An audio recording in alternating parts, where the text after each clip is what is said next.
Hi ನಮಸ್ತೆ, welcome back to my YouTube channel. ನಾನಿವತ್ತು ಮೊಟ್ಟೆದ್ದು ರೆಸಿಪಿ ಮಾಡ್ತಿದ್ದೇನೆ, ಗ್ರೀನ್ ಗ್ರೇವಿ. ಅದಕ್ಕೆ ಮೊಟ್ಟೆಯನ್ನು 2 ಬೇಯಿಸಿಟ್ಕೊಂಡಿದ್ದೇನೆ. ಸಿಪ್ಪೆ ತೆಗೆದು ಒಳ್ಳೆ ಮಾಡಿ ಸಿಪ್ಪೆ ತೆಗೆದು ಇಟ್ಕೊಂಡಿದ್ದೇನೆ. ಅದಕ್ಕೀಗ ಎಂತೆಲ್ಲ ಮಸಾಲೆ ಬೇಕಂತ ನೋಡ್ಕೊಂಡು ಬರುವ.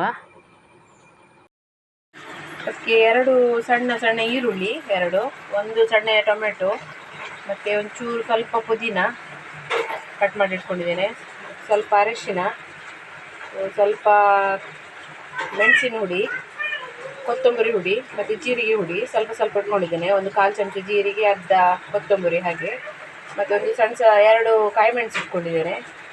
ಇದನ್ನೆಲ್ಲ ಈಗ ಒಟ್ಟಿಗೆ ಗ್ರೈಂಡ್ ಮಾಡ್ಕೊಂಡು ಬರುವ. ಒಂದು ಬಾಣಲೆ ಇಟ್ಕೊಂಡಿದ್ದೇನೆ, ಅದಕ್ಕೆ 2 ಟೇಬಲ್ ಸ್ಪೂನ್ ಅಷ್ಟು ಎಣ್ಣೆ ಹಾಕ್ಕೊಳ್ಳುವ, ತೆಂಗಿನ ಎಣ್ಣೆ. ಮಸಾಲೆಯನ್ನು ಸ್ವಲ್ಪ ಹುರ್ಕೊಳ್ಳುವ. ಬಿಸಿಯಾಗಿದೆ, ಮಸಾಲೆ ಹಾಕಿದ್ದೇನೆ. ಇದನ್ನೀಗ ಒಳ್ಳೆ ಮಾಡಿ ಫ್ರೈ ಮಾಡುವ ಎಣ್ಣೆಯಲ್ಲಿ. ಗ್ರೇವಿ ಟೈಪ್ ಬರಲಿ, ಇದರ ಹಸಿ ವಾಸನೆ ಎಲ್ಲ ಹೋಗಲಿ ಸ್ವಲ್ಪ.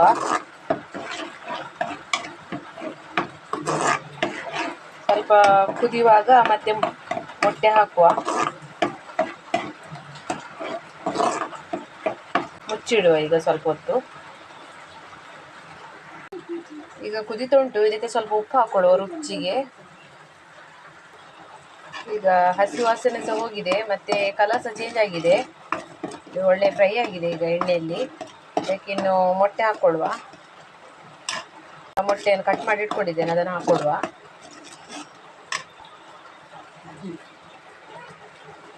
ನನ್ನ ವಿಡಿಯೋ ಇಷ್ಟ ಆದರೆ ಪ್ಲೀಸ್ ಸಬ್ಸ್ಕ್ರೈಬ್ ಮಾಡಿ, ಲೈಕ್ ಮಾಡಿ, ಶೇರ್ ಮಾಡಿ. Thank you. ಈಗ ಮೊಟ್ಟೆಯ ಗ್ರೀನ್ ಗ್ರೇವಿ ರೆಸಿಪಿ ರೆಡಿಯಾಗಿದೆ. ಸೂಪರಾಗಿ ಬಂದಿದೆ, ಖಾರ ಖಾರ ಆಗಿ ಒಳ್ಳೆ ಆಗಿದೆ. ಮಸಾಲೆ ಸಹ ಒಳ್ಳೆ ಅಂಟಿದೆ ಮೊಟ್ಟೆಗೆ.